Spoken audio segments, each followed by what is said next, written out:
Noong unang-una, ang wikang Tagalog bilang batayan ng wikang pambansa ay wikang sumasalamin sa mahabang kasaysayan ng mga Pilipino. Ito ay isang wikang nagpapakilala kung ano ang mga Pilipino.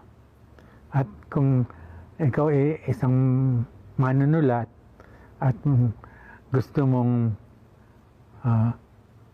maging bahagi ng paglalarawan tungkol sa iyong bayan, ay dito ka itong wikang ito ang iyong gagamitin. Ang pinakaunang maging tagpuan namin ng iba pang mga nagsasalita sa ibang wika, no? Bata ito sa aking karanasan, no? Lagit-laging wikang Filipino ang unang tagpuan, no? At pagdating sa tagpuang iyan, doon magsasanga-sanga, no?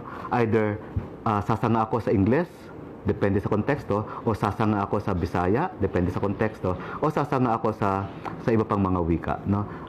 At pagkatapos noon, muling bumabalik sila sa tagpuang iyon, no? Kailangan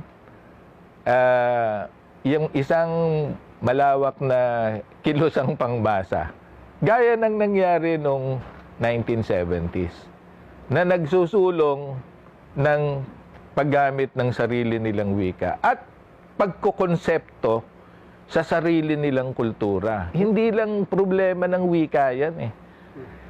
Problema to kung paano tayo mag-isip. Nag-iisip ba tayo ng alinsunod dun sa kultura ng mga wika at kultura ng mga iba't ibang grupong etniko dito sa Pilipinas?